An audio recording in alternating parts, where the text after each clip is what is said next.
Go. Kasayan, meron lang tayong sasagutin na nag-comment sa atin. Kasayan, mag-shoutout mo na rin. Shoutout kay Jason Magno. Idol Kasayan, paano po ba ayusin ang Badya 100? Kasi kapag naka-low beam ako, umiilaw ang park light. Pero kapag naka-high beam ako, umiilaw naman yung park light. Sana masagot mo, Idol. Nag-comment siya sa TMX125. Madalas napupundi ang signal light sa kanan sa unahan. Paano ayusin? Ito siya kasayan ha. Bali, wala na yung budget natin ha. I-junk shop na natin. Pero meron pa tayong harness dito. Tsaka meron tayong Euro 150 na pwedeng pagsampulan. Ang problema ng motor niya, dapat pagbukas niya ng low beam, pagbukas niya dapat kasayan ng low beam, iilaw na dapat yung kanyang park light. Hindi siya kasayan ha. Iilaw dapat yung kanyang park light. Pero pagka nag-high beam siya, pag high beam niya, tsaka pa lang iilaw yung park light. Dapat low beam pa lang, iilaw na kagad yung park light na yan. Yan, pati sa likod. Oh, sa likod. Low beam, dapat nakailaw na yung yung park light. Pero pagka nag-high beam, saka pa lang siya iilaw. Ayun siya sign ha. Pag nag-high beam, saka pa lang siya iilaw. Okay, dito tayo. Ito yung wire harness ng Badya. Ang hahanapin mo lang dito kasahin ay yung kanyang high beam. Dito tayo ha. Ang high beam ng Badya ay red black. Ito siya. So, red black yung high beam ha. Pupunta pa yan sa indicator. Kaya pag nag-high beam tayo, iilaw din yung ating indicator. Ito yung high beam, red black. Diretsuin mo lang to. Diretsuin mo lang to hanggang taas. Nakakapit dyan yung ating park light. Dito ha. Nakakapit dito yung park light. Ililipat mo lang siya sa sa yellow red. Ito. Sasayan natin, tingnan natin. Ito, yellow. Itong yellow, konektado to sa headlight, park light, at saka yung tail light. Ito ha, yellow ha. Ito, tingnan mo, yellow. Ayan o. Pure yellow siya. Pwede mong ilagay sa yellow at pwede mo ring ilagay sa yellow na may lining na red. Ayan siya. Pagdating dito, yung yellow, magiging yellow red na. Tutukan mo yun. Yellow red ha. Ibig sabihin, pwede mong ilipat dito yung park light o pwede mong ilipat dito yung park light. Kahit alin sa dalawang kulay na yan ha. Yellow o yellow red. Diyan mo siya ililipat ha. Tatanggalin mo siya sa red black. Sa red black o sa kanyang headlight. Headlight high beam. Dito, alisin mo siya rito. Ayan siya ha. Alisin mo siya dyan. Nakatap lang yan dyan. Nakatap lang dyan yung yung park light mo. Kaya pagbukas mo ng headlight, saka siya iilaw. Ganito. Halimbawa, ganito. Pag open natin, ayan siya. Low beam tayo, dapat sasabay yung ating sasabay dapat yung ating park light. Kung nag-high beam tayo, saka pa lang siya magpa-park light. Kailangan nating alisin yan sa ating high beam. Kung nagka-problema naman yung mga Euro, Rusi, Honda, hanapin niyo naman yung kulay yung kulay blue.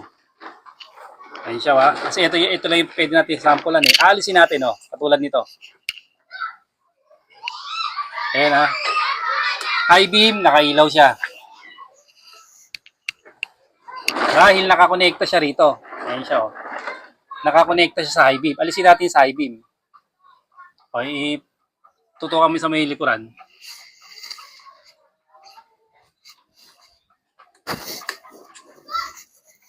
Ilaw. Meron pa. Low beam. Wala. Okay, punta ka na rito. Alisin natin. Nakakonekta kasi siya sa high beam. Pag inalis natin yung pagkakakonekta sa high beam, ililipat natin Halimbawa, park light. Ilipat mo sa sa kulay. Pag sa badya, pwede mong ilipat sa red or red white. Ito, sa brown mo naman to, ililipat. Ayan na, lilipat natin sa brown. Lipat natin sa brown. Kasi ito, lilipat din natin sa brown. Kasi nakalagay siya sa headlight eh.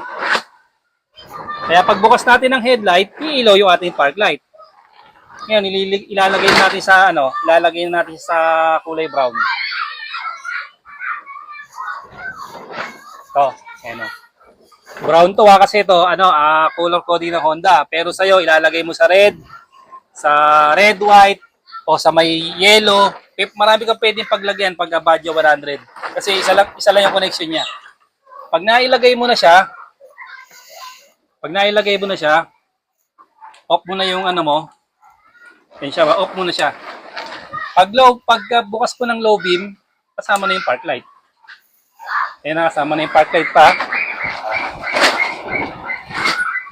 Pag nag-high beam ka, may park light ka pa rin. Kasi ito lang switch ng park light.